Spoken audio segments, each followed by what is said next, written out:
안녕하십니까. 수요잡담 시작하겠습니다. 오늘 온라인 성서 공부 87번째 시간이고 구약성서는 어떤 책이며 왜 그 책을 읽어야 할까라는 주제로 진행하는 10번째 시간이 되겠습니다. 이제 우리가 구약성서의 39권을 한 권 한 권 이렇게 살펴보고 있는데 이제 예언서만 남았습니다. 예언서 남았는데 지난주에는 예언서 개론이라고 할까요? 예언이란 어떤 것이고 예언자란 누구이며 우리가 구약성서에서 갖고 있는 예언서 16권의 예언서가 있다고 말씀드렸고 그 예언서의 특징이 무엇이냐 하는 얘기를 했습니다. 간단하게 복습을 하고 그 다음에 오늘 얘기를 진행하도록 하겠습니다. 먼저 지난주에 우리가 예언이라고 하는 것은 흔히 많은 사람들이 생각하는 것처럼 미래에 일어날 일을 미리 알고 얘기하는 것, 그게 아니라고 얘기했습니다. 물론 구약성서의 예언에 그런 특징이 있긴 있습니다. 그러나 그게 메인이 아니라는 거죠. 예언자의 주요한 역할이 예언자의 역할 가운데 가장 중요한 것이 미래에 일어날 일을 미리 알려주는 것이 아니라고 얘기했습니다. 그러면 예언자의 가장 중요한 역할이 뭐냐 하면은 예언자는 하나님으로부터 야훼 하나님으로부터 말씀을 그러니까 야훼 하나님의 뜻과 계획을 전달받아서 어떤 형식이 됐든지 간에 꿈, 비전 그 다음에 여러 가지가 있죠. 그런 전달을 받아서 그것을 해당 백성들한테 전하는 겁니다.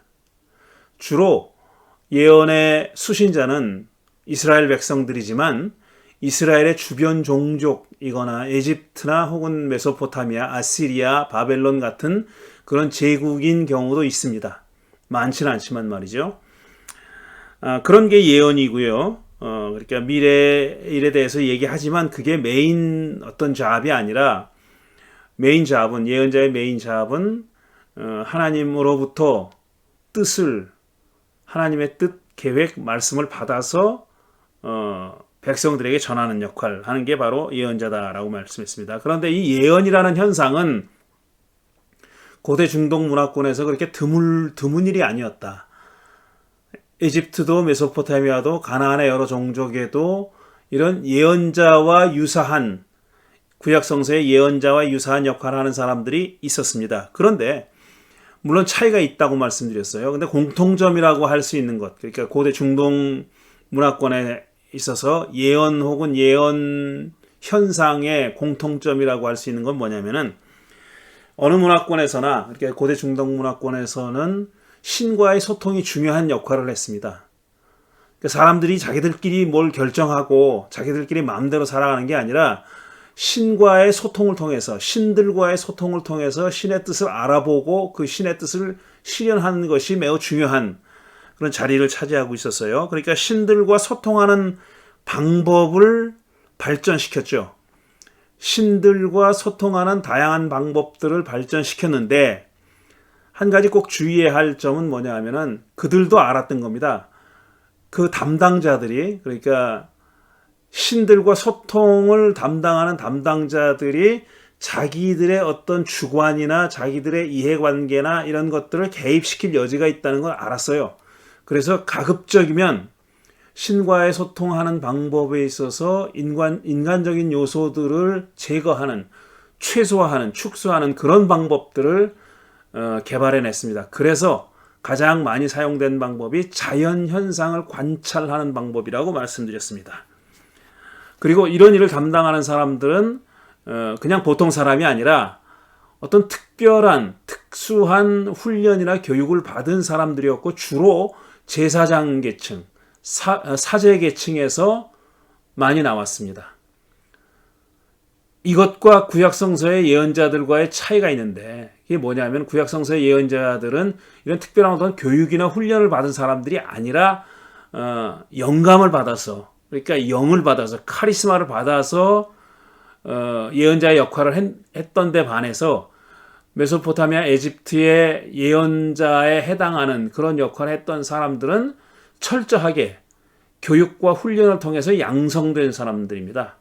그런 차이가 있다고 말씀드렸고요. 그래서 구약성서의 예언자는 방금 말씀드린 대로 야훼의 영을 받아서 야훼 카리스마를 받아서 예언자의 역할을 감당했다는 것이고, 또 하나의 특징은 뭐냐면은 군주제, 그러니까 사울 다윗 이후에 군주제가 정착되는 과정이 있었는데 그 군주제 이전에는 예언자의 역할이 두드러지게 나타나지 않습니다. 거의 없다고 말할 수 있어요. 근데 예언자는 언제 등장했느냐 하면은 이스라엘의 군주제가 확립된 다음에 왕정이 확립된 다음에 등장했다라고 보면은 정확하겠고요. 또 이렇게 쉽게 나눌 수 있는 건 아니지만 너무 좀 거칠다 하는 생각도 있지만, 로버트 윌슨이라는 사람이 한 1980년대 초쯤인가요? 그때 내놓은 책에서 주장한 건데, 이스라엘의 예언자를 크게 두 부류로 나눌 수 있다. 중심부에 있는 예언자들, 그 다음에 주변부에 있는 예언자들, 이렇게 둘로 나눌 수 있다고 말씀을 드렸습니다. 여기서 중심부라고 하면 성전과 왕실을 가리키는 겁니다. 성전을 기반으로 해서 혹은 왕실을 기반으로 해서 활동했던 예언자들이 있고, 그 다음에 거기서부터 멀리 떨어져서 주변부에서, 그러니까 권력의 주변부에서 활동했던 예언자들이 있다고 말씀했습니다. 근데 우리가 아는 대부분의 예언자들은 다 주변부 예언자들입니다. 우리가 이름을 알고 있는, 그 다음에 구약성서에 자기들의 이름이 남겨져 있는, 이름이 붙어 있는 책을 남긴 예언자들은 대부분의 경우 주변부 예언자들이었다라는 얘기입니다. 그래서 구약성서의 예언자들이 한 일은 뭐냐 하면은, 자기가 살던 시대 혹은 가까운 미래에 일어날 일에 관해서 하나님의 계획과 하나님의 뜻을 전하는 그런 역할을 했던 겁니다. 그러니까 일종의 전달자였죠. 물론 전달자다 혹은 중재자다라고 하는 말은 이 말이 맞아요. 맞기는. 예언자가 전달자고 중재자이긴 했습니다. 그러나 흔히 우리가 생각하듯이 이렇게 건조한, 드라이한 그런 전달자. 그러니까 나는 내 일은 그냥 하나님이 말하라는 것, 혹은 하나님이 갖고 계신 뜻이나 계획을 그냥 드라이하게 쟤네들한테 전달해주면 내 일은 다 한 거야. 이게 아니었다는 겁니다. 물론 그들이 전달하는 역할을 했지만, 제가 지금 표현한 것 같은 그런 어떤 중립적인 혹은 드라이한 그런 전달자나 매개자는 아니었다라는 말씀을 드리겠습니다. 자, 이게 지난주에 우리가 살펴봤던 내용이고요. 그 다음에 오늘부터는 이제 문서 예언자들에 대해서 얘기할 텐데, 그 이전에 문서 예언자들이, 그렇게 문서 예언자라고 하는 건 뭐냐면, 지금 우리가 갖고 있는 구약성서에 그 예언자의 이름이 붙어 있는 문서를 남긴 예언자를 가리키는 겁니다. 그러니까 이사야나 미가나 뭐 예레미야나 뭐 등등 그 네 명의 우리 그 그리스도교의 성경에 의하면 4명의 대예언자가 있고 12명의 소예언자가 있잖아요. 근데 그런 자기 이름이 붙어 있는 문서를 남긴 예언자를 문서 예언자라고 하는데, 그 문서 예언자가 본격적으로 활동했던 시기는 기원전 8세기입니다. 기원전 8세기경이거든요. 그런데 그 이전에도 예언자가 있었어요. 왜냐하면이라고 말할 수 없지만, 어쨌든 이스라엘의 군주제, 왕정이 생긴 거는 기원전 900년경이잖아요. 그러니까 그때 이후로, 그러니까 다윗 시대에도 예언자가 있었잖아요. 그게 누구냐? 나단이 있었고, 그 다음에 또 다른 예언자들도 있었어요. 또 이름이 남겨져 있지 않은 예언자들도 있단 말이에요. 예언자들이라고 표현한 그런 대목들도 나온단 말이죠. 그러니까 8세기 이전에도 예언자 집단이 있었습니다. 다만 그들은 자기들의 이름이 붙어 있는 예언서를 남기지 않았다 뿐이죠. 그리고 그 문서 예언자 아닌 예언자, 비문서 예언자 중에 대표적인 사람이 지금 말씀드린 나단도 있지만, 또 엘리사가 있잖아요. 아주 유명한 예언자고 활동이 활발하게 활동했던 예언자고 아주 중요한 역할을 했던 예언자들인데, 그런 사람들의 이름이 붙어있는 책이 남겨져 있지 않다는 거죠. 그런 의미에서는 이제 문서 예언자가 아니었고, 본격적으로 문서 예언자들이 활동했던 시기는 기원전 8세기. 그 다음에 엘리사나 엘리야 같은 사람들은 그 이전 사람들, 나단도 물론 그 이전 사람들입니다. 그 대표적으로 문서 예언자 이전의 예언자를 그 두 부류의 사람을 들을 수 있는데, 첫째는 나단, 그 다음에 두 번째는 엘리야, 엘리사. 엘리야와 엘리사는 사제지간이죠. 연달아 활동했던, 연이어 활동했던 예언자들이고, 그 비슷한 성격의 활동을 했던 예언자들입니다. 자, 나단과 엘리야, 엘리사는 이렇게 아주 분명한 서로 다른 특징이 있는데, 나단은 대표적인 중심부 예언자였어요. 나단은 그러니까 다윗과 솔로몬 왕실에서 활동했던 예언자입니다. 그리고 다윗 편에서 또 솔로몬 편에서 활동했던 그런 예언자죠. 그런 의미에서 대표적인 중심부 예언자라고 말할 수 있어요. 그런데 이 나단에 대해서는 정말 나단은 좀 수수께끼 같은 예언자라고 볼 수 있어요. 왜 그러냐 하면은 우리가 이름을 알고 있는 대부분의 예언자들, 그러니까 문서 예언자들은 그들의 족보가 소개되어 있습니다. 족보가 소개되어 있어요. 그 사람은 어디 출신이고 그의 아버지가 누구였고 또 심지어는 할아버지가 누구였다는 것도 말하고 있는, 밝혀져 있는 그런 예언자도 있어요. 그가 어디 출신이고 어느 지역 출신이고 어느 지파에 속해 있고 그 다음에 그의 부친이 누구다. 그러니까 자기의 족보를, 그 예언자의 족보가 분명히 드러나 있는 경우가 대부분입니다. 그런데 나단의 경우에는 그게 없어요. 전혀 없어요. 그리고 그가 이제 성전을 건립하겠다는 다윗의 계획을 처음에 제가 해주잖아요. 왕 마음대로 하라고 그렇게 얘기하잖아요. 그러다가 그날 밤에 이제 야훼 하나님이 그에게 나타나서 그걸 가로막았죠. 하지 못하게 막았죠. 근데 성전을 건축한다는 것 자체가 그 계획 자체가 이스라엘의 전통적인 신앙하고 는 안 맞는 겁니다. 그리고 예루살렘을 원래 중심지로 활동했던 여부스 족속의 땅이었단 말이죠. 예루살렘이. 그런데 다윗이 여부스 족속을 몰아내고 예루살렘을 자기의 개인적인 도성으로 만들었어요. 자기의 용병을 이끌고 가서 싸워서 여부스족을 몰아내고 거기를 자기의 사유지로 만든 겁니다. 말하자면. 그리고 거기다가 성전을 세우고 궁전을 세우려고 했었던 거예요. 그러니까 자기 사유지.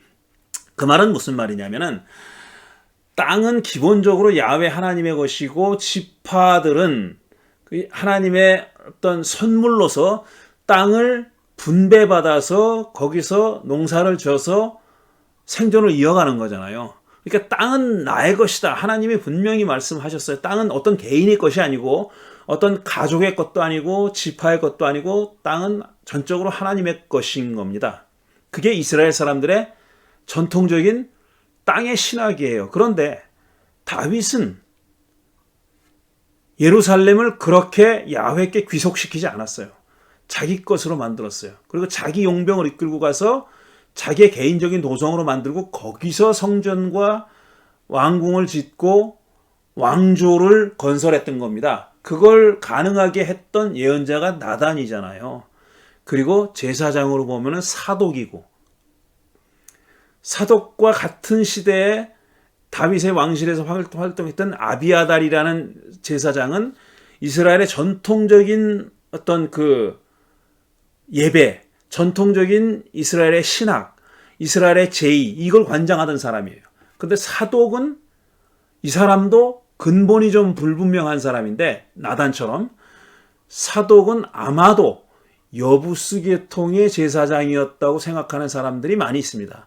나단도 출신이 아마 여부스족 사람이었을 것이다 라고 짐작하는 사람들이 있어요. 저도 거기에 사실 조금 경도돼 있는 편인데, 왜냐하면은 사독과 나단이 일단 한 편이 돼요. 그리고 솔로몬 편에 붙어요. 그리고 아비아달과 그 다음에 뭡니까? 다른 그 궁정 관리들은 이제 솔로몬 편에 붙지 않죠. 그래가지고 나중에 결국은 다 숙청을 당하고 마는데 그런 거예요. 그래서 많은 사람들이, 많은 학자들이 이 나단과 사독의 근본에 대해서 이 사람들은 이스라엘 출신이 아니다. 이방 출신일 거다. 이렇게 생각합니다. 그게 가능했던 이유는 다윗은 그렇게 수용했습니다. 이방 사람들을, 그러니까 비이스라엘 사람들을 수용해서 자기의 관리로도 등용했고 썼어요. 그러니까 아마 나단도 그렇게 했을 가능성이 높다 이렇게 보는 겁니다. 그 다음에 그런 그 문서 예언자들 이전에 나단이 대표적인 인물 중에 하나였고, 또 지금 엘리사 엘리야 얘기했잖아요. 엘리야와 엘리사는 이 대표적인 주변부 예언자들이었어요. 대표적인 주변부 예언자들이었고, 또 이 엘리야 엘리사는 그야말로 이후에 계속 이어질 예언자 전통의 어떤 하나의 모델처럼 활동했던 예언자예요. 어떤 의미에서 그러냐 하면은 이 이스라엘의 왕들이 그다음에 기본적인 그 이전에 왕 군주제가 서기 전에 몇백 년 동안 유지했던 그 지파 공동체, 12지파의 공동체, 12지파가 공평하게 땅을 나눠 갖고 그 가난한 자와 소외된 자를 돌보면서 살아가라고 하는 율법의 근거에서, 그러니까 야훼 하나님과 맺은 언약이 있잖아요. 그 언약의 근거에서, 그 다음에 언약을 통해서 주어진 율법대로 살기로 하고 맺어졌던 언약이 바로 지파 공동체의 언약입니다. 그게 시내산에서 맺어졌다고, 모세를 중재자로 해서 맺어졌다고 그렇게 전통적으로 내려왔죠. 그런 전통에 입각해서 군주들이, 왕들이 그런 언약을 어기는 것에 대해서 프로테스트했던 예언자들이에요. 그러니까 흔히 예언자라 그러면 저항의 이미지가 강하지 않습니까? 그런 저항의 이미지를, 그 다음에 또 이 우상 숭배에 대해서 철저하게 비판하고 오직 야훼 하나님만 모시는 그런 백성들, 이게 이스라엘이다 라는 점을 강조했던 그런 예언자들이 바로 엘리야 엘리사입니다. 그런 점에서 이후에 후대 예언자들의 하나의 모델이었던 사람들이 바로 엘리야 엘리사들입니다. 엘리야 엘리사 이 두 사람인데 그런 특징을 가지고 있고요. 그 다음에 또 이 엘리야 엘리사 이야기에, 열왕기서에 나오는 그 이야기를 보면 굉장히 민담적인 요소들이 많아요. 뭐 도끼에 관한 거라든지 무슨 뭐 놀렸더니 죽었다라든지 뭐 등등 이런, 그러니까 좀 민담적인 요소들이 많이 들어 있습니다. 그런데 후대 8세기 이후의 예언자에는 그런 민담적인 요소들이 거의 없어요. 거의 없고, 물론 이 예언자들의 삶에 대한 서술, 예언자들이 전한 메시지 말고 예언자 그 자신의 삶에 대한 서술은 많지 않습니다.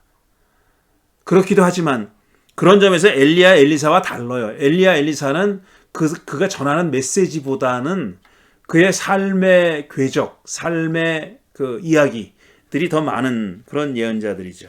자, 이런 사람들이 바로 문서 예언자 이전의 예언자들입니다.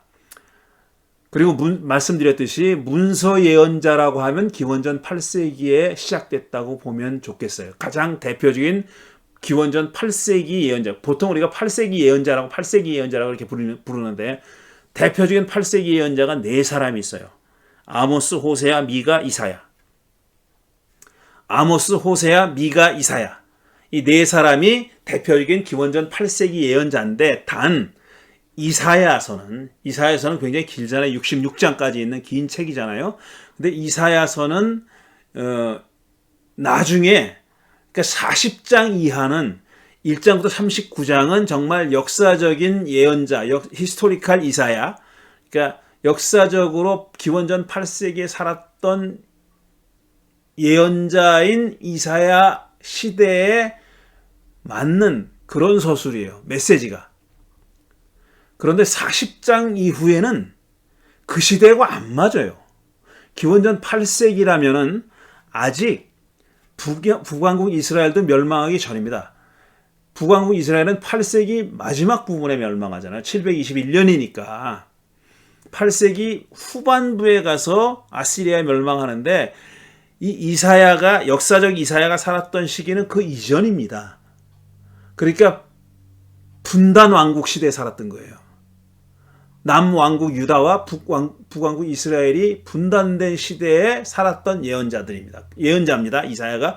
그런데 40장 이하 66장까지는 어떤 역사적 배경을 하고 있느냐 하면은 이미 포로로 잡혀간, 바벨론의 포로로 잡혀간 시대가 거기 배경으로 깔려 있어요. 그거는 그 책을 읽어보면 알 수 있는 거예요. 40장 이하를 읽어보면은 유추해낼 수 있는 사실입니다. 그리고 그 사실이 또 맞아요. 근데 그 책이 그래서 제2 이사야, 제3 이사야 이렇게 이름을 붙였거든요. 제2 이사야는 40장부터 55장까지고 56장부터 66장까지가 이제 제3 이사야라고 하는데 그건 또 제3 이사야는 그것보다도 더 후대라고 보거든요. 그래서 제1 이사야가 우리가 알고 있는 이사야고 제2 이사야, 제3 이사야 이렇게 이름이 따로 없어요. 그냥 제2 이사야, 제3 이사야, 듀트로 아이사야, 트리토 아이사야 이렇게 불러요. 세카나 아이사야, 스르드 아이사야 이렇게 부르는데 그래서 좀 특징이 있어요. 그러니까 이사야서 전체가 기원전 8세기 예언서라고 볼 수는 없어요. 그렇지만 1장부터 39장까지는 거기도 후대에 첨가된 부분이 좀 있긴 하지만 대체로 기원전 8세기를 역사적 배경으로 하는 그런 예언서라고 말할 수 있습니다. 오늘은 그 중에서 딱 한 권 아모스서에 대해서만 얘기하겠습니다. 아모스서만 얘기해도 시간이 많이 필요합니다. 이러면 언제 이걸 끝날지 모르겠는데 물론 이제 어떤 거는 시간을 좀 줄여가지고 한 번에 2권 혹은 3권을 다루게 됐으면 좋겠습니다. 근데 오늘은 아모스서에 대해서만 얘기하겠어요. 처음 얘기하는 거니까요. 예언서에 대해서 처음 얘기하는 거니까. 자, 아모스서 일단 역사적 배경을 보면은 북왕국의 여로보암 2세 때 일입니다. 여로보암 2세는 기원전 786년에서 742년 이때 재위 기간이라고 그렇게 추측합니다. 상당히 길죠. 그러니까 40년이 넘게 왕자리에 있었던 사람이에요. 그러니까 여로보암 2세, 여로보암 주니어인데 이제 여로보암 시니어는 여로보암 1세는 그야말로 나라를 분열시킨 왕이잖아요. 북왕국의 첫 번째 왕이 여로보암입니다.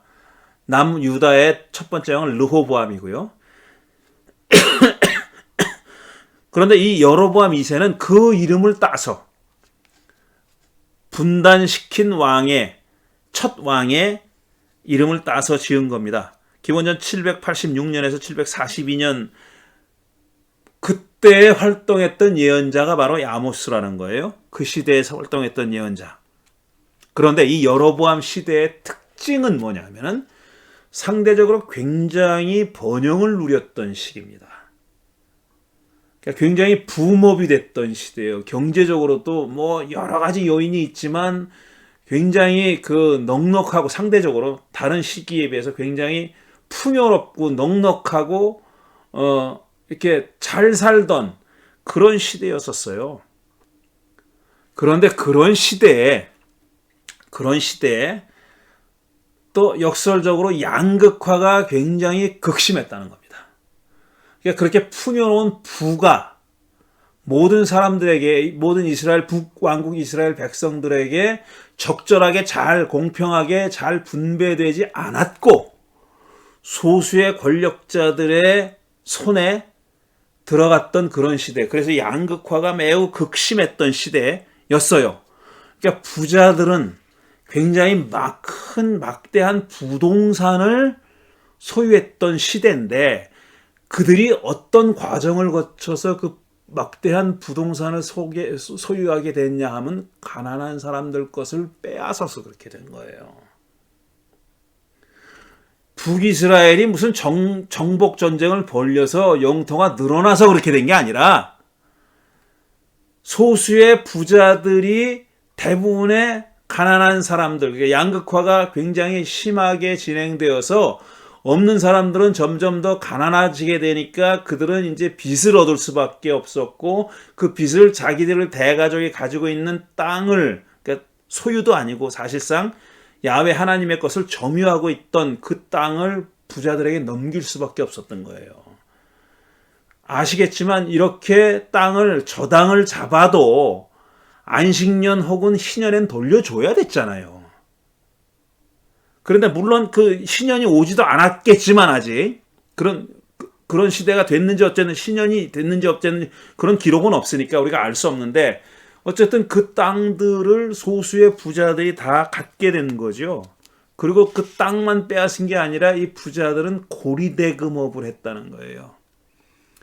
하나님의 계명은 동족 간의 이자놀이를 금합니다. 동족 간의 이자를 받고 돈을 빌려주는 건 절대로 못하게 했어요. 그런데 그 짓을 한 겁니다. 고리대금업이 성행했고 부자들은 어쩐 그래서 극단적인 그 사치를 누리는 그런 시대였었어요. 그런 시대적 배경 하에서 그런 시대에 본래 이 아모스는 남유다 사람입니다. 드고아라는 곳이 유다에 속해 있는 곳이에요. 예루살렘보다 남쪽에 있습니다. 이 드고아 출신인 아모스가 북왕국 이스라엘에 가서 예언을 하는 거예요. 그 아모스는 드고아 남유다 드고아 출신의 목동이었습니다. 그런데 그런 목동이를 하고 있던 아모스에게 하나님의 영이 임해서 그를 예언자로 세워서 북왕국 이스라엘로 보내서 이스라엘의 특히 이스라엘의 왕과 지배층들이 행했던 그 부도덕하고 패역한 행위를 규탄하고 비판하고 심판을 선언하라는 그런 명령을 받은 겁니다. 그래서 이사야의 소명에 대해서는 1장 1절에 이렇게 말하고 있습니다. 드고아의 목자 아모스가 전한 말이다. 그가 이스라엘에 일어난 일의 계시를 볼 무렵에 유다의 왕은 우시아이고 이스라엘의 왕은 요아스의 아들 여로보암이었다. 여로보암 2세였다는 겁니다. 그가 계시를 본 것은 지진이 일어나기 2년 전이었다. 언젠가 지진이 일어났나 봐요. 다 사람들이 기억하고 있는 후대 사람들도 기억하고 있는 그 지진이 일어났는데 그 지진이 일어나기 2년 전에 이 아모스가 부름을 받았다. 계시를 봤다라고 얘기하는 겁니다. 지금 여기 보여드린 이 그림이 바로 오른쪽에 아모스가 있고 목동이었다는 것을 강조하는 거죠. 그 다음에 나중에 나오지만 그 조금 더 자세하게 자기가 부름을 받았을 때의 배경을 설명하는 대목이 나옵니다. 그게 뭐냐 하면은 바로 북왕국의 아마샤라고 하는 예언자와 대결하는 장면이 나옵니다. 그 장면이 어디 나오냐면 7장에 나와요. 7장에 나오는데 제가 좀 읽어보겠습니다. 이 아모스라는 사람이 어떤 성격의 예언자인지, 어떻게 예언자가 되었는지, 어떻게 예언을 하게 되었는지 하는 것이 여기 서술되어 있어요. 자, 10절 보면은 7장 10절 베델의 아마샤 제사장이, 베델은 북왕국에 속해 있는 성소입니다. 거기 하나님의 성소가, 야훼 신을 섬기는 성소가 있는 곳이에요. 베델은 아주 역사적으로 유서 깊은 장소죠. 뭡니까? 야곱이 자기 형 에서를 피해서 자기 삼촌 라반에게 도망가다가 돌베개를 베고 잠들어서 천사들이 사다리를 타고 오르락 내리락 하는 것을 본 장소가 바로 베델이죠. 그 베델의 아마샤 제사장이 이스라엘의 여로보암 왕에게 사람을 보내서 알렸다. 자, 아마샤가 제사장이로군요. 죄송합니다. 제가 예언자라고 지금 얘기했죠. 아마샤 제사장이 이스라엘의 여로보암 왕에게 사람을 보내서 알렸다. 아모스가 이스라엘 나라 한가운데서 임금님께 대한 반란을 선동하고 있습니다. 자, 이 지금 하나님의 말씀을 전하는 아모스의 행위에 대해서 그걸 반란이라고 얘기했어요. 그러니까 어쨌든 여로보암 2세에 대해서 프로테스트하고 있는 건 분명한 거죠. 그가 하는 행동을 긍정하거나 후원하는 게 아니라 거기에 대해서 지금 반대하고 심지어 이 표현에 아마샤의 표현에 의하면 반란을 주동하고 있는 그런 겁니다. 그가 하는 모든 말을 이 나라가 더 이상 참을 수 없습니다. 아모스는 여로보암은 칼에 찔려 죽고 이스라엘 백성은 틀림없이 사로잡혀서 그 살던 땅에서 떠나게 될 것이다. 포로로 잡혀가게 될 것이다. 이런 얘기죠. 그렇게 하고 말합니다. 아마샤는 아모스에게도 말하였다. 선견자는 여기를 떠나시오. 그랬어요. 선견자는 여기를 떠나시오. 그를 선견자라고 부르고 있어요. 아마샤 제사장은. 어쨌든 그가 하나님으로부터 말씀을 받아서 전하는 사람이라는 뜻이죠. 그런 내용은 긍정하고 있는 거예요. 그러니까 아모스의 어떤 예언자로서 선견자로서의 지위를 지금 인정하고 있는 거예요. 유다 땅으로 피해서 거기에서나 예언을 하면서 밥벌이를 하시오 그랬어요. 호호. 그러니까 너 왜 남의 나라에 와서 말하자면 유다 출신이니까, 남유다 출신이니까 북이스라엘에 와서 왜 남의 땅에 와서 예언하냐는 겁니다. 넌 유다로 돌아가서 거기서 예언을 하면서 밥벌이를 하라 그래요. 밥벌이를. 그러니까 이 얘기는 예언을 하면서 밥벌이 하는 사람들이 있었다는 거를 보여주는 거죠. 예언자 가운데서는 예언 행위를, 자기의 예언 행위를 밥벌이의 수단으로 생각하는 사람들이 있었다는 것. 그것을 전적으로 부정적으로 얘기하는 건 아니에요. 부정적으로 얘기하는 건 아니에요. 예언자가 돈을 받고 예언하는 게 전적으로 나쁜 짓이고 사기꾼이다 이런 뜻은 아니에요. 이 밥벌이를 하면서 예언을 하는 사람들이 있었다는 겁니다. 그 중에서도 좋은 사람이 있고 나쁜 사람이 있을 수는 있지만 그거 자체가 나쁘다는 것이 지금 나쁜 사람이라는 그런 가치 판단이 전제되어 있는 건 아니에요. 다시는 베델에 나타나서 예언을 하지 마시오. 이것은 임금님의 성소의 왕실이요. 아모스가 아마샤에게 대답하였다. 이 말을 듣고 이제 아모스가 대답합니다. 나는 예언자도 아니고 예언자의 제자도 아니요. 자기는 예언자가 아니었다는 거예요. 그리고 자기는 예언자가 아니래요. 지금 자기를 그러니까 예언자로 아이덴티파이 하는 게 아니에요. 자기 규정을 하지 않아요. 난 예언자가 아니라 그래요. 나는 집짐승을 먹이고 돌무화과를 가꾸는 사람이요. 그러니까 목동과 목자의 일을 함께 하고 있던, 목동과 농부의 일을 같이 하고 있었다는 거예요. 그러던 사람인데, 그러나 주님께서 나를 양떼를 몰던 곳에서 붙잡아 내셔서, 오 마이, 이런 게 이게 특징적인 표현이에요. 예언자로 부르시는, 하나님의 예언자로 부르시는, 그러니까 예언자가 하나님의 부르심을 받을 때에 예언자들이 경험했다고 서술하는 그런 특징적인 내용이 자기가 붙들렸다는 거예요. 이렇게 영에 사로잡혔다 이런 뜻입니다. 주님의 백성 이스라엘에게로 가서 예언하라고 명하셨어. 자, 그러니까 자신을 붙든 야훼 하나님의 영이 자기가 살던 남쪽 드고아가 아니라 북이스라엘의 베델로 가서 예언하라고 그렇게 명령하셨다는 겁니다. 그러니까 자기가 이 베델에 와서, 북왕국 이스라엘의 베델에 와서 예언하는 것은 전적으로 하나님께서 그렇게 미션을 주셨기 때문이지 자기가 자원해서 그렇게 하는 게 아니다라는 것을 분명히 얘기하고 있어요. 이제 그대는 주님께서 하시는 말씀을 들으시오. 그대는 나더러 이스라엘을 치는 예언을 하지 말고 이삭의 집을 치는 설교를 하지 말라고 말하였소. 이삭은 이스라엘의 조상 중에 한 사람이죠. 그러니까 아브라함의 아들, 그 다음에 야곱의 아버지. 그대가 바로 그런 말을 하였기 때문에 주님께서 이렇게 말씀하셨어요. 그러니까 아마샤, 이제 이후에 나오는 얘기는 제사장 아마샤 개인에 대한 예언입니다. 네 아내는 이 도성에서 창녀가 되고 네 아들 딸은 칼에 찔려 죽고 네 땅은 남들이 측량하여 나누어 차지하고 너는 사로잡혀간 그 더러운 땅에서 죽을 것이다.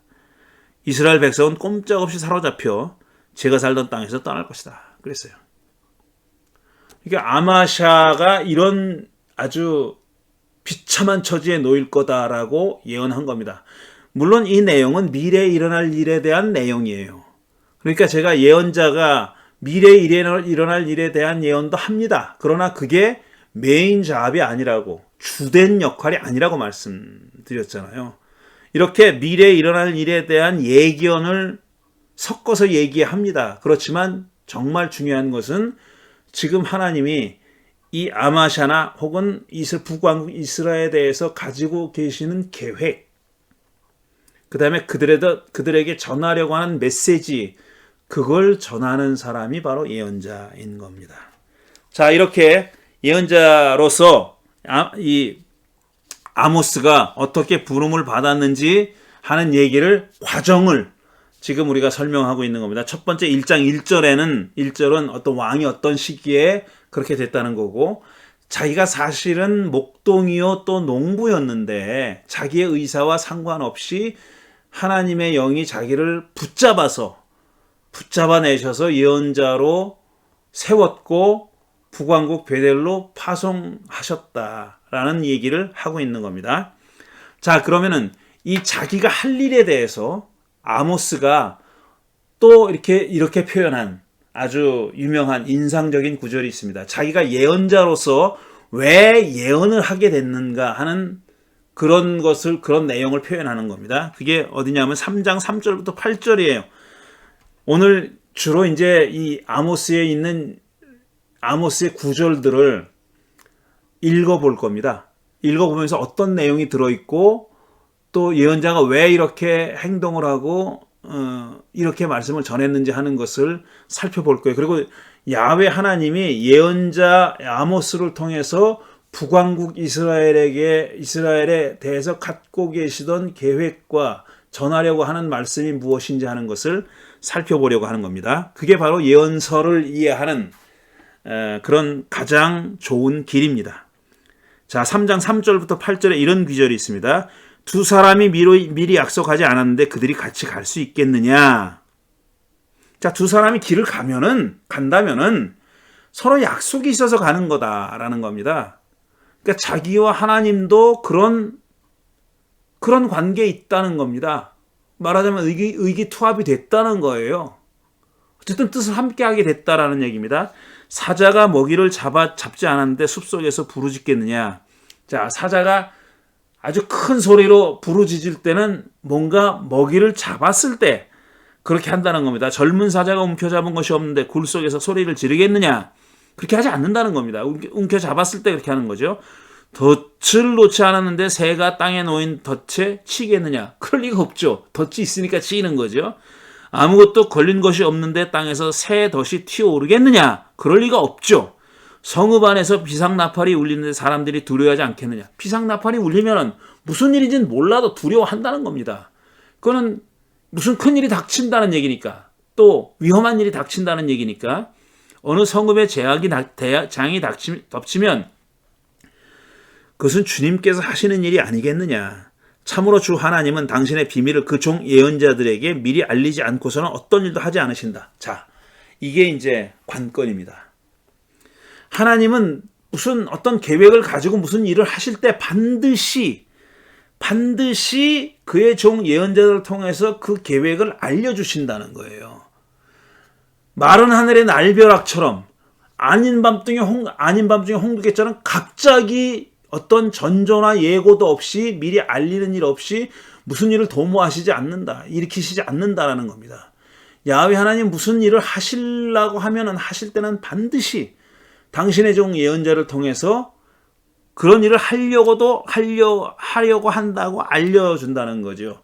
사자가 으르렁거리는데 누가 겁내지 않겠느냐? 주 하나님이 말씀하시는데 누가 예언하지 않을 수 있겠느냐? 자, 그러니까 자기는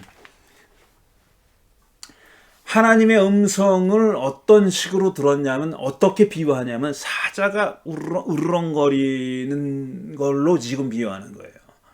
사자가 으르렁거리면 누가 겁내지 않겠느냐. 다 겁내죠. 사자가 으르렁거리면 다 겁내죠. 삼손 빼놓고는 다 겁낼 수도 있죠. 그런데 하나님이 말씀하시는데 누가 예언하지 않겠느냐는 거예요. 하나님이 그러니까 예언하라고 보내시면은 할 수밖에 없다는 거예요. 그러니까 자기의 의지를 넘어서는, 자기의 뜻과 의지를 넘어서는 그 어떤 강한 힘에 사로잡혀서 자기가 이 예언을 하고 있다는 것을 말하고 있는 겁니다. 물론 나중에 제가 조금 다른 색조의 말씀을 드릴 거예요. 그 마지막 부분에 말씀드릴 겁니다. 그러니까 하나님이 하라고 하는데 안 할 도리가 없다. 그럴 재간이 없다. 그건 누구라도 그렇게 할 수밖에 없다라는 것을 강조해서 얘기하는 겁니다. 그러니까 자기도 그렇게 예언자로 나서게 됐다는 겁니다. 다시 말씀드리면 자기는 예언자도 아니고 예언자의 제자도 아니라 그랬어요. 자기는 그냥 목동이다. 양떼를 치던 목동이고 이 들무화가입니까? 돌무화가를 가꾸는 사람이었다. 그런데 하나님의 영에 사로잡혀서 이렇게 예언을 하게 됐다. 그 경험을 뭐라고 비유할 수 있을까? 사자가 으르렁거리는데 어떻게 겁이 안 나겠느냐. 하나님이 말하라고 했는데 그걸 누가 피할 수 있겠느냐. 이렇게 얘기하는 겁니다. 자, 그런데 지금 말씀드린 대로 이 아모스는 농촌 출신이에요. 그리고 목자여 농부였었어요.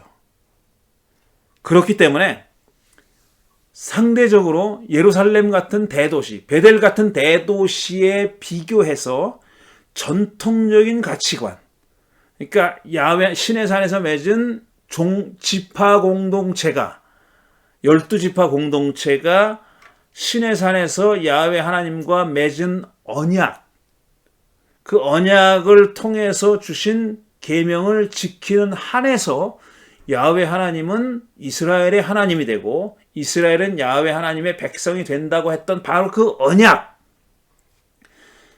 그리고 여호수아서에 따르면 약속의 땅 젖과 꿀이 흐르는 가나안 땅에 들어와서 12지파가 공평하게 땅을 나누어 갖고 레위 지파는 각 지파에 흩어져서 제사를 주관하면서 야훼 하나님과 맺은 언약을 공고히 하는 역할을 했던 바로 그 지파 공동체의 전통적인 가치관과 신학을 보존하고 있었던 그런 지역 사람이에요.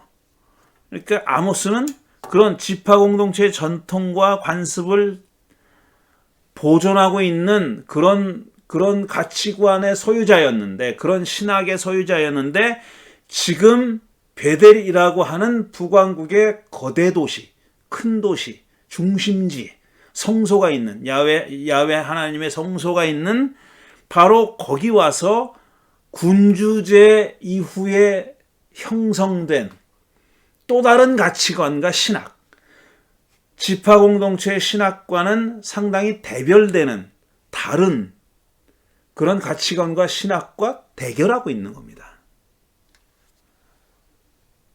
그게 조금 아까 말씀드린 대로 그들의 가치관은, 그러니까 왕조 시대에 북왕국 이스라엘의 지배자들이 갖고 있던 가치관은 뭐냐 하면은 양극화, 불평등, 부자들의 사치, 가난한 사람들이 다 그 채무 때문에 자기를 종으로 팔아넘기고 땅 빼앗기고 하는 것이 용인되는, 그게 그래도 괜찮은 가치관이에요.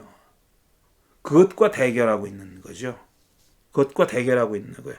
그걸 보여주는 또 구절이 있습니다. 2장 11절과 12절을 보면 또 너희의 자손 가운데서 예언자가 나오게 하고 너희의 젊은이들 가운데서 나실인이 나오게 하였다. 그러니까 전통적인 가치관이에요. 이게 예언자가 나오게 하고 나실이 나오게 해가지고 나실인과 예언자들이 야훼 하나님과 이스라엘 사이에 맺어졌던 그 언약을 지키도록, 카비넌트를 지키도록 서포트하고 이념적인 그런 교육, 신학 교육을 담당했던 거잖아요. 이 사람들이. 특별히 선택받은 사람들이 그런 일을 했는데 이스라엘 자손아 사실이 그러하지 않느냐. 주님께서 하신 말씀이다. 그러나 너희는 나실 사람에게 포도주를 먹이고 예언자들에게 예언하지 말라고 명령했다. 이거는 상당히 은유적으로 표현한 거예요. 나실인에게 포도주를 먹이고 예언자들에게 예언하지 말라고 했다라는 말은 그런 전통적인 가치관과 신학을 뒤집어 엎었지 않았느냐라는 얘기죠. 나실인이 포도주를 먹었다는 것은 그야말로 나실인이 포도주를 먹었다는 그 현상 그 자체만 놓고 얘기한 게 아니라 예언자들의 입을 틀어막았다는 것은 예언자들의 입을 틀어막은 바로 그 구체적인 사실만을 얘기하는 것이 아니라 그걸로 대표되는 전통적인 신학, 지파 공동체 시대의 야훼 언약 신학, 그러니까 하나님과 맺은 언약 신학을 훼손했다는 걸 얘기하는 겁니다. 거기에 대해서 지금 비판하고 있는 거죠. 자, 이런 배경을 가지고 있는 아모스가 어떤 메시지를 전했냐면은 몇 가지로 나눠서 볼 수 있어요. 첫째로 유다와 이스라엘을 포함한 주변 종족들에 대한 심판 선언이 바로 1장과 2장에 나옵니다. 1장과 2장의 뒷부분에 이제 유다와 이스라엘에 대한 비판이 나와요. 유다에 대한 비판은 2사절밖에 안 되고 이스라엘에 대한 비판은 깁니다. 근데 그 전에 이스라엘의 주변 종족들에 대한 비판의 선언이, 심판의 선언이 나오는데 그 잣대는 뭐냐면, 이들이 왜 심판을 받아야 하는 이유, 잣대는 뭐냐면 우리로 말하면 인도주의예요. 우리 표현으로 얘기하면, 우리 현대인의 표현으로 말하면 인도주의에 어긋나는 행동을 했기 때문에, 그런 삶을 살았기 때문에 심판이 선언됐다는 얘기입니다. 자, 하나만 예를 들어볼게요. 제가 주변 종족 가운데 1장 9절에서 12절을 보면 나 주가 선고한다. 두로가 지은 두로, 타이어, 두로, 이거 뭐라고 말해? 띠로라고도 하고 두로라고도 하고 어쨌든 TYRE 두로가 지은 서너 가지 죄를 내가 용서하지 않겠다. 서너 가지란 말은 그냥 정말 서너 가지란 뜻이 아니라 몇 가지 이런 뜻이에요. 그들이 형제의 언약을 기억하지 않고 사로잡은 사람들을 모두 끌어다가 에돔에 넘겨주었기 때문이다. 무슨 일이 벌어졌었어요. 일이 벌어졌어요. 두로와 이 에돔 간에 무슨 일이 벌어졌어요. 그런데 그 형제들과 무슨 언약을 맺었는데 그걸 어기고 사로잡은 사람들을 에돔에게 넘겨줬다는 겁니다. 그러므로 내가 두로성에 불을 보내겠다. 그 불이 요새를 삼킬 것이다. 나 주가 선고한다. 에돔이 지은 서너 가지, 이제 에돔으로 넘어갔어요. 좀 아까 두로였는데 그 에돔에게 넘겨줬다고 앞에서 얘기했는데 지금은 그 넘겨받은 에돔에 대해서 얘기해요. 에돔이 지은 서너 가지 죄를 내가 용서하지 않겠다. 그들이 칼을 들고서 제 형제를 뒤쫓으며 형제 사이에 정마저 끊고서 늘 화를 내며 끊임없이 분노를 품고 있기 때문이다. 그러므로 내가 대만에 불을 보내겠다. 대만은 지명입니다. 그 불이 보스라의 요사들을 삼킬 것이다. 이렇게 이스라엘 주변 종족의 심판을 선언하는데 왜 그들이 심판을 받아야 하냐면 이게 형제들을 배신하고 형제들을 넘겨줬다는 거예요. 구체적인 내용이 뭔지 우리는 몰라요. 그런데 이 메시지를 들었던 아모스의 메시지를 들었던 사람들은 무슨 일을 얘기하는지 알았겠죠, 당연히. 우리는 모르지만 이런 일 때문에 야훼 하나님이 너희들을 심판할 것이다 라고 얘기한 거고요. 그 다음에 2장 4절 보면은 유다에 대한, 그러니까 남왕국 유다에 대한 심판의 메시지가 나옵니다. 나 주가 선고한다. 유다가 지은 서너 가지 죄를 내가 용서하지 않겠다.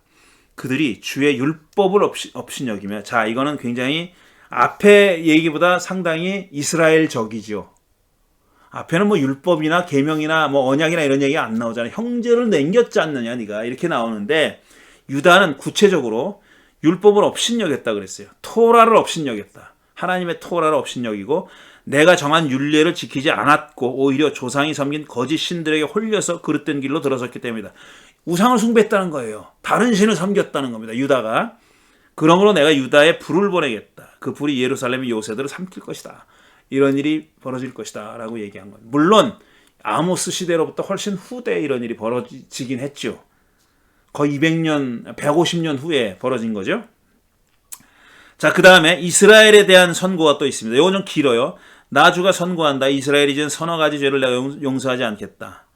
그들이 돈을 받고 의로운 사람을 팔고, 자, 이건 좀 성격이 달라지고 유다와도 좀 다르잖아요. 유다는 계명, 율례, 그 다음에 우상숭배라고 하는 굳이 구분하자면 종교적인 죄에 대한 심판, 종교적인 범죄에 대해서 하나님의 징벌이 올 거다라고 얘기했는데, 자, 이스라엘에 대해서는 그들이 돈을 받고 의로운 사람을 팔고 신 한 켤레 값에 빈민을 팔았기 때문이다. 물론 이게 언약의 계명에 하나님과 맺은 언약에 수반되는 계명에 나와 있는 얘기예요. 동시에 이거는 사회의 어떤 정의, 사회 정의에 관한 내용이죠. 복지에 관한 내용이고 그랬기 때문이라는 거예요. 의로운 사람을 팔고 신 한 켤레 값에 빈민을 팔았기 때문이다. 그들은 힘없는 사람의 머리를 흙먼지 속에 쳐넣어서 짓밟고 힘 약한 사람들의 길을 굽게 하였다. 아주 구체적으로 이렇게 그림이 그려지는 그런 서술이죠. 아버지와 아들이 같은 여자에게 드나들며 오 마이 나의 거룩한 이름을 더럽혔다. 이거 하지 말라는 겁니다. 그런데 했다는 거예요. 그들은 그러니까 이건 종교적인 죄, 굳이 이름 붙이자면 종교적인 죄죠. 그들은 전당으로 잡은 옷을 모든 제단 위에 펴놓고는 그 위에 눕고 저희가 섬기는 하나님의 성전에서 벌금으로 거두어들인 포도주를 마시고 나였다. 이런 아주 참남한 짓을 했다는 거예요. 신성 모독에 참남한 짓을 행했다라는 겁니다. 그래서 심판을 받는다라는 얘기예요. 이렇게 얘기했고 이 심판 선언을 했고 그 다음에 아모스가 전한 메시지의 또 한 가지 특징은 뭐냐면 이스라엘이 선택받은 선민이라고 하는 것에 대한 어떤 선민이기 때문에 겪어야 하는 심판, 처벌 이걸 얘기합니다. 선택에 따른 처벌. 3장 1절 보면 이스라엘 자손아 이 말을 들어라. 이것은 나 주가 너에게 내리는 심판의 말이다. 이집트 땅에서 데리고 올라온 모든 족속에게 내가 선언한다. 나는 이 땅의 모든 족속들 가운데서 오직 너희만을 선택하였으나 너희가 이 모든 악을 저질렀으니 내가 너희를 처벌하겠다. 선택받은 너희들이 이런 악을 저질렀으니까 내가 처벌한다. 그건 선택은 선택에 따른 어떤 그 책임이 있다는 얘기입니다. 선택을 받았으니까 나를 아무도 못 건드려. 이게 아니라 선택을 받은 데 대한 어떤 책임. 선택을 받았기 때문에 더욱더 올바로 살아야 한다는 어떤 자각. 이런 것이 없었다라고 얘기하는 거죠. 그래서 너희들은 처벌을 받을 것이다. 이렇게 얘기하는 거예요. 그 다음에 또 한 가지 아모스가 전한 메시지의 특징은 사회정의라고 얘기할 수 있는 겁니다. 제가 이미 여러 번 말씀드렸어요. 여러 번 말씀드렸는데 아주 정말 그야말로 리얼하게 표현한 구절이 바로 6장 4절부터 7절입니다. 제가 읽어보겠습니다. 사마리아 언덕에 사는 너희 바산의 암소들아. 사마리아, 북왕국의 지역이죠. 그리고 지역이지만 북왕국을 대표하는 지역이기 때문에 북왕국 자체를 사마리아라고도 부릅니다. 사마리아 언덕에 사는 너희 바산의 암소들아 이 말을 들어라. 가난한 사람들을 억압하고 빈궁한 사람들을 짓밟는 자들아. 암소라 그랬잖아요. 여자들에 대한 얘기예요. 저희 남편들에게 마실 수를 가져오라고 조르는 자들아. 주 하나님이 당신의 거룩하심을 두고 맹세하신다. 두고 보아라. 너희에게 때가 온다. 사람들이 너희를 갈고리로 꿰어 끌고 갈 날. 너희 남은 사람들까지도 낚시로 꿰어 잡아갈 날이 온다. 너희는 무너진 성틈으로 하나씩 끌려나가서 하루만에 내동댕이 쳐질 것이다. 주님께서 하신 말씀이다. 자, 부자 여자들에 대한 심판의 선고입니다. 그 다음에 4절 계속 읽어볼게요. 너희는 망한다. 상하 침상에 누우며 안락 의자에서 기지개 켜며 양떼에서 골라 잡은 어린 양 요리를 먹고 우리에서 송아지를 골라 잡아먹는 자들. 그러니까 넉넉하게 먹는 사람들, 배부르게 먹는 사람들 얘기하는 겁니다. 검은 고 소리에 맞추어서 헛된 노래를 흥을대며 다윗이나 된 것처럼 악기들을 만들어내는 자들아. 대접으로 포도주를 펴마시며 가장 좋은 향유를 몸에 바르면서도 요셉의 집이 망하는 것은 걱정도 하지 않는 자들. 이제는 그들이 그 맨 먼저 사로잡혀 끌려갈 것이다. 마음껏 흥청대던 잔치는 끝장먹고 말 것이다. 아주 분명하게 명확하게 그리고 있는 겁니다. 이런 그림을 그리고 있는 거죠. 그 다음에 또 한 가지 네 번째로 아모스가 전한 메시지의 또 다른 특징은 사회정의 말고 제사에 대한 비판. 그러니까 우상숭배에 대한 비판과 그 다음에 야훼 하나님께 드리는 제사 혹은 축제라 할지라도 이런 제사, 이런 축제는 나는 역겹다. 구역질 난다라는 메시지를 아모스가 전하고 있습니다. 제2비판 첫 번째로 4장 4절부터 5절입니다. 너희는 베델로 몰려가서 죄를 지어라. 길갈로 들어가서 더욱더 죄를 지어라. 역설법이는 거죠. 죄를 짓지 말아라는데 말기를 바라면서 죄를 지어라. 이렇게 얘기하는 겁니다. 아침마다 희생제물을 바치고 사흘마다 11조를 바쳐보아라. 또 누룩 넣은 빵을 감사제물로 불살라 바치고 큰 소리로 알리면서 자원 예물을 바쳐 드려보아라. 이스라엘 자손아, 바로 이런 것들이 너희가 좋아하는 것 아니냐. 주 하나님이 하신 말씀이다. 열심히 해봐라 말이야. 너희들 열심히 해봐라. 니들 이런 거 좋아하지? 나한테 지금 제물 바치는 거 좋아하지? 열심히 해봐라. 그런데 이게 4장의 말씀인데 5장 가면은 이렇게 얘기해요. 나는 너희가 벌이는 절기 행사들이 싫다, 역겹다. 너희가 성회로 모여도, 그러니까 거룩한 모임으로 모여도 도무지 기쁘지 않다. 너희가 나에게 번제물이나 곡식제물을 바친다 해도 내가 그 제물을 받지 않겠다. 이게 딱 부러지게 얘기하잖아요. 제물 바쳐봐라 말이야. 난 싫다, 안 받는다. 역겹다, 구역질 난다.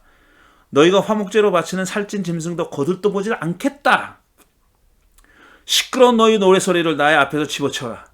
이 노래를 지금 찬양을 지금 하나님 듣기 좋으라고 하는 거잖아요. 야훼 하나님 듣기 좋으라고 그 앞에서 그냥 뭐 온갖 악기를 동원해 가지고 그냥 아름다운 음악을 연주하고 있는데 시끄럽단 말이야. 그 노래 소리 나한테서 집어치워라. 시끄럽다. 너희 검은 그 소리 나는 듣지 않겠다. 너희는 다만 공의가 물처럼 흐르게 하고 정의가 마르지 않는 강처럼 흐르게 하여라. 제2에 대해서 아주 엄청나게 신랄하게 비판하면서 역겹다, 보기 싫다, 꼴 보기 싫다, 당장 멈춰라 라고 꼴 보기 싫다고 그냥 아주 신랄하게 비판하고 나서 그 다음에 비제의, 그러니 이제 이렇게 제의를 바쳐라. 나한테 제사를 지들려면 올바른 마음가짐을 이렇게 드려라 라고 얘기하지 않고 너희는 다만 공의가 물처럼 흐르게 하고 정의가 마르지 않는 강처럼 흐르게 하여라. 사회 정의에 대한 메시지로 돌아갑니다. 제가 바로 앞에서 지금 예를 들었던 이 아모스의 메시지 가운데 두 기둥 중에 하나인 그 사회 정의를 올바로 세우라는 그런 메시지를 절기와 제의에 대한 비판 끝에 결론적으로 달아놓는 겁니다. 자, 이것만 보면은 얘네들 이거 구제불능이로구나. 망하게 돼 있구나. 하나님의 뜻을 정했구나. 얘네들은 다 그냥 멸절시키기로, 망하게 하기로, 심판하기로 마음을 잡수셨구나. 이건 변하지 않겠네. 이 정도로 말씀하셨으면 정말 뜻을 완전히 굳히신 거네 라고 생각하기 쉬운데 또 다른 메시지가 있습니다. 그게 뭐냐면 회개를 촉구하는 메시지예요. 이 회개를 촉구하는 메시지가 심판의 메시지랑 지금 뒤섞여 있어요. 5장 4절에서 6절에 있잖아요. 바로 5장 21절과 그 다음에 4장 이런 데서 심판의 메시지를 계속 전하다가 그 중간에 이런 회개를 촉구하는 메시지가 들어있다는 겁니다. 5장 4절부터 보면은 나 주가 이스라엘 가문에 선고한다. 너희는 나를 찾아라. 그러면 산다. 나를 찾아라 말이야. 그러면 산다. 너희는 베델을 찾지 말고 길갈로 들어가지 말고 브엘세바로도 넘어가지 말아라. 이건 다 북왕국의 이스라엘의 성소예요. 거룩한 장소입니다. 하나님께 예배 드리는 제사를 바치는 성소가 있는 곳이에요. 베델, 길갈, 브엘세바, 죄다. 그런 성소입니다. 길갈 주민들은 반드시 사로잡혀가고 베델은 폐허가 될 것이다. 너희들이 성소라고 하나님의 거룩한 땅이라고 곳이라고 집이라고 하나님의 거룩한 하나님의 임재가 있는 곳이라고 그렇게 믿고 거기서 제사를 드려왔던 바로 그 장소들, 그 거룩한 장소들이 다 박살이 날 것이다. 폐허가 될 것이다. 그러니 너희는 갑자기 주님을 찾아라 그래요. 그러면 산다. 성소를 완전히 그야말로 무효화했잖아요. 그거 다 폐허가 될 거다. 망한다. 그렇게 한다면 그렇지만 너희는 주님을 찾아라. 야훼를 찾아라. 그러면 산다. 그렇지 않으면 주님께서 요셉의 집에 불같이 달려드시어 베델을 살라버릴 것이니 그때는 아무도 그 불을 끄지 못할 것이다. 주님을 찾아라 그래요. 주님을 찾으면 그러면 산다 그래요. 이건 살 가능성이 열려 있다는 얘기입니다. 주님을 찾아라. 주님을 찾아라. 주님을 찾아라. 어떻게 주님을 찾을 것이냐? 5장 14절 너희가 살려면 선을 구하고 악을 구하지 말아라. 너희 말대로 주 만군의 하나님이 참으로 너희와 함께 계실 것이다. 행여 주 만군의 하나님이 남아있는 요셉의 남은 자들을 불쌍히 여기실지 모르니 악을 미워하고 선을 사랑하여라. 법정에서 올바르게 재판하여라. 여기서는 주님을 찾아라라고 얘기해놓고 어떻게 주님을 찾을 것인가에 대해서 몇 가지로 예를 들어서 여전히 좀 추상적이긴 하지만 몇 가지로 예를 들어서 얘기합니다. 선을 구하고 악을 멀리해라 그랬어요. 선을 미워하고 악을 미워하고 선을 사랑해라. 그리고 법정에서 올바르게 재판하라. 그렇게 얘기합니다. 이게 야훼를 찾는 길이다라고 얘기하는 거예요. 물론 야훼를 찾는 길이 이게 전부다라고 얘기하는 건 아니에요. 그러나 야훼를 구하고 야훼를 찾는 방법으로서 지금 아모스 예언자가 제시하고 있는 길은 악을 미워하고 선을 사랑하고 법정에서 정의를 세워라. 그 얘기입니다. 근데 사실 법정에서 정의만 제대로 세워진다 해도 그렇게 사람의 목숨을 집신 한 켤레 값에 팔아넘기는 일은 안 일어나죠. 누구는 상하 침대에서 대접으로 포도주를 마시면서 띵까띵까 하는데 다른 가난한 사람들은 정말 그 미투리 한 켤레에 자기의 목숨을 바꾸는, 한 켤레 값에 자기 목숨을 바꾸는 그런 일은 벌어지지 않는 거지요. 좀 추상적이라서 아쉽긴 한데 어쩔 수가 없습니다. 그리고 나서 또 아모스가 이제 환상에 대해서 얘기하는데, 이거는 메뚜기, 가뭄, 다림줄, 여름 광주리, 여름 과일 광주리, 성전 파괴, 이스라엘 멸절에 관한 환상을 보는 얘기가 7장, 8장, 9장에 나옵니다. 길게 얘기를 하진 않겠어요. 이게 다 심판에 관한 그런 환상이고요. 그렇지만 이게 마지막 말이 아니다 라고 얘기하면서 이스라엘의 회복에 대해서 9장에 가면은, 이 마지막 부분인데 9장에 가면은, 그러니까 아모스는 9장까지 있거든요. 9장 마지막 부분에 가면은 이스라엘의 회복에 관한 메시지를 아모스가 전합니다. 뭐라고 얘기하냐면, 그날이 오면 내가 무너진 다윗의 초막을 일으키고 그 터진 울타리를 고치고 그 허물어진 것들을 일으켜 세워서 그 집을 옛날과 같이 다시 지어놓겠다. 그래서 에돔 족속 가운데서 남은 자들과 나에게 속해 있던 모든 족속을 이스라엘 백성이 차지하게 하겠다. 이것은 이 일을 이루실 주님의 말씀이다. 주님께서 하시는 말씀이다. 그때가 되면 농부는 곡식을 거두고서 곧바로 땅을 갈아야 하고 씨를 뿌리고서 곧바로 포도를 밟아야 할 것이다. 이 농부 출신이니까 이런 메시지가 주어진 거죠. 산마다 단 포도주가 흘러나와서 모든 언덕에 흘러넘칠 것이다. 내가 사로잡힌 내 백성 이스라엘을 데려오겠다. 귀환이에요. 포로로 잡혀간 사람들을 데려오겠다. 그들이 허물어진 성읍들을 다시 세워 그 안에서 살면서 포도원을 가꾸어서 그들이 짠 포도주를 마시며 과수원을 만들어서 그들이 가꾼 과일을 먹을 것이다.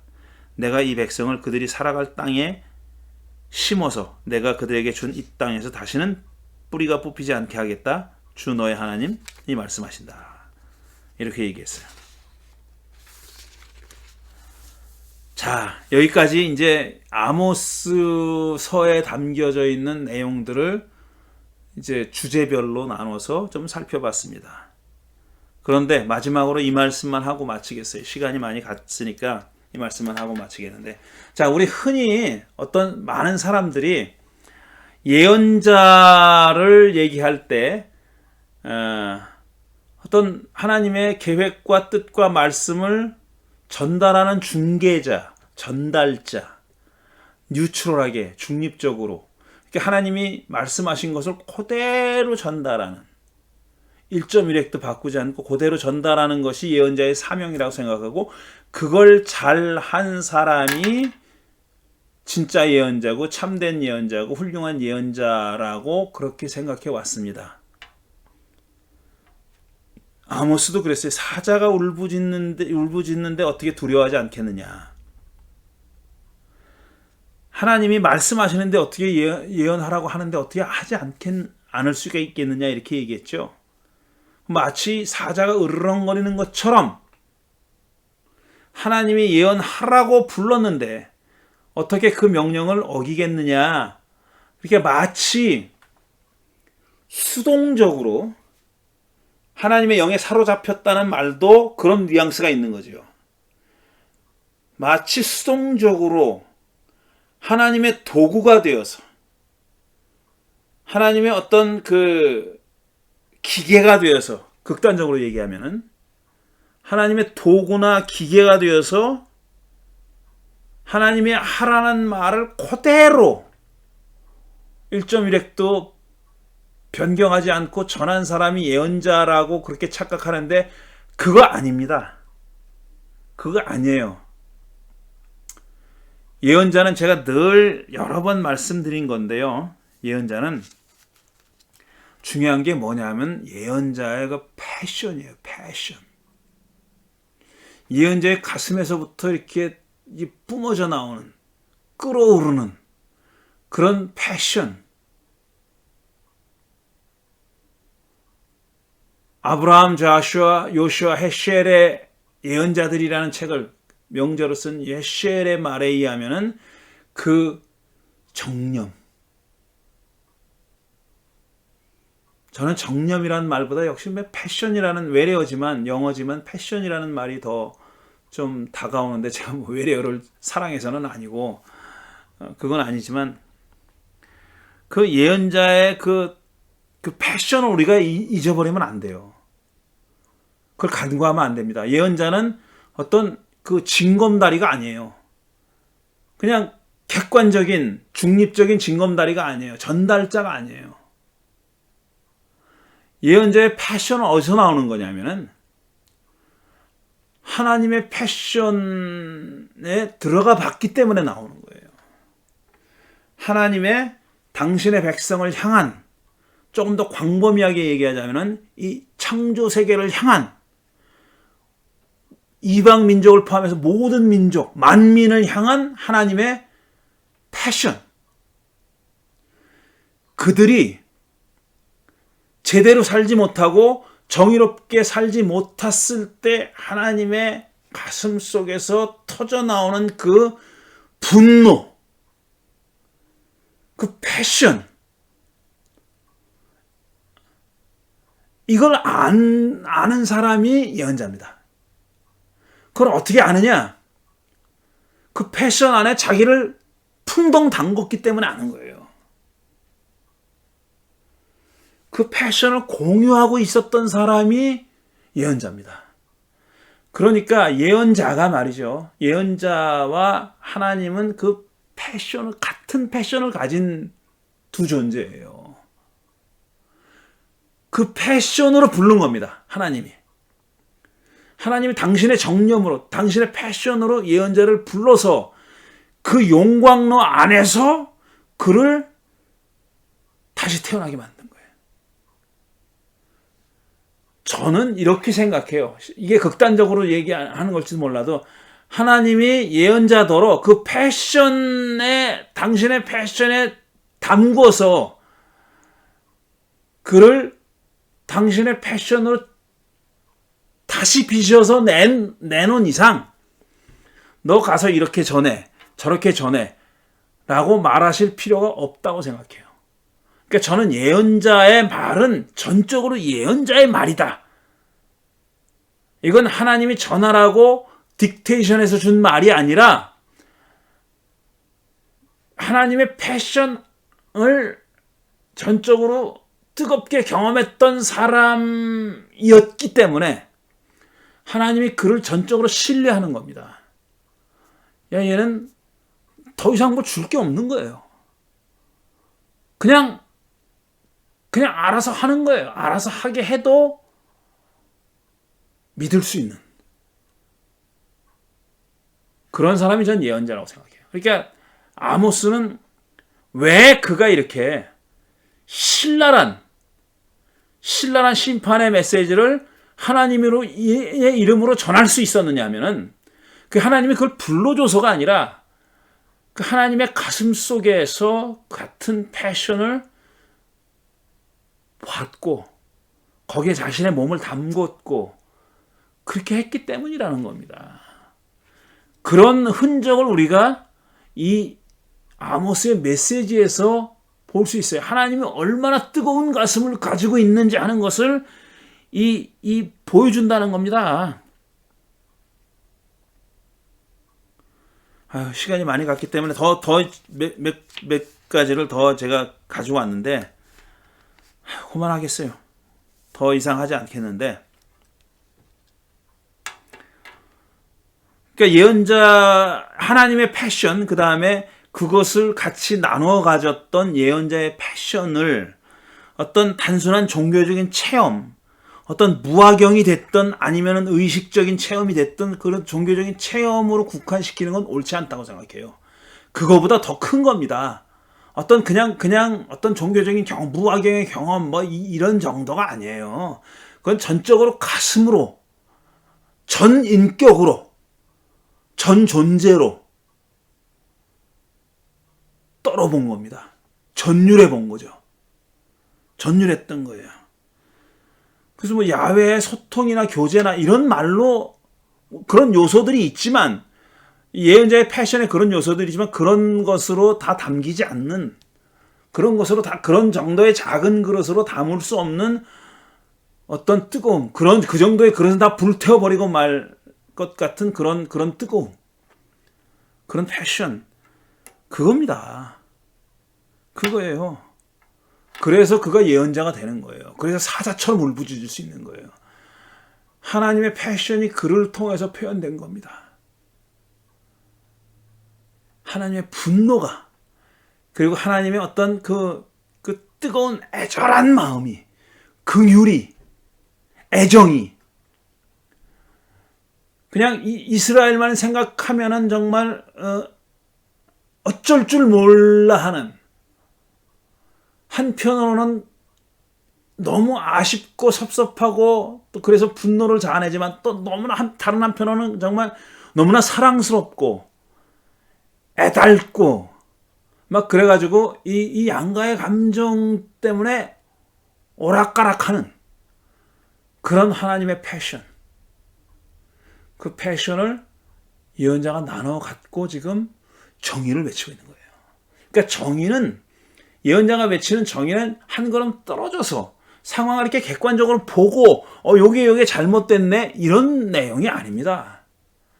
그 안에 자기를 완전히 풍덩 담그고 거기서 같이 고통스러워하고 같이 부당함을 느끼고 같이 울부짖고 욕하고 비판하고 애원하고 하나님에 대해서 막 그냥 그냥 불평하고 막 이런 그런 심정에서 외치는 사회 정의예요. 그 다음에 이 제사에 대한 비판 이런 것도요. 야 임마 그거 너 율법 몰라? 성결법 몰라? 언약법 몰라? 이렇게 저렇게 제사 드리라고 절차와 규례가 있고 다 있잖아. 다 정해줬잖아. 번제는 이렇게 드리고 무슨 화해제는 이렇게 드리고 화목제는 이렇게 드리고 그 다음에 속죄제는 이렇게 드리고 다 절차가 있잖아. 몇 년 된 양을 잡아서 뭐 어쩌고 하나 다 있잖아. 너 그것대로 안 했어. 그래서 역겹다? 아닙니다. 그래서 역겨운 게 아니잖아요. 절차로 따르지 않아서 지금 야훼 하나님이 너희들이 바치는 제물 꼴도 보기 싫다. 그런 거 아니지 않습니까? 뭡니까? 그런 제사를 드리는 이스라엘 백성들에게서 패션이 없는 거예요. 야훼 하나님을 향한 그런 어떤 전적인 패션, 그게 없는 겁니다. 그래서 역겨운 거예요. 그래서 순례절이 꼴도 보기 싫은 거예요.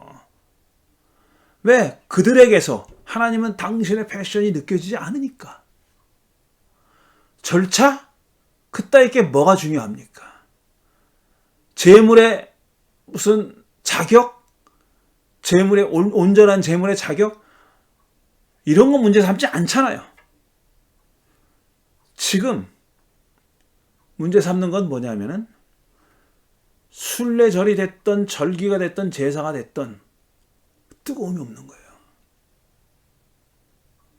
그게 문제였던 겁니다. 그런 뜨거움이 없는, 우리 그리스도인의 삶도 마찬가지죠. 그런 무슨 규례와 율례와 뭘 잘 지켰다, 그게 중요하다, 내가 성수주의를 했고 뭐 이런 유치한 얘기 하는 거 양해해 주시기 바랍니다. 내가 11조 바쳤고 성수주의를 했고 내가 누가 봐도 훌륭한 그리스도인이고 다 칭찬하고, 패션이 없으면 말짱 꽝입니다. 예수 안에 있는 그 패션, 그걸 우리가 느끼지 못하고 맛보지 못하고 공유하지 못하면 아무짝에도 쓸모없는 거예요. 그런 점에서 다르지 않습니다. 구약과 신약이, 아모스의 메시지와 예수의 메시지가 다르지 않습니다. 오늘 아모스 예언자에 대해서 말씀드렸습니다. 자, 이제 다음 주에는 그러면 이제 호세아, 미가, 이사야 이렇게 진도가 나갈 텐데, 다음 주에는 바라건대는 호세아와 미가에 대해서 마칠 수 있게 되길 바랍니다. 오늘 긴 시간 들어주셔서 감사합니다.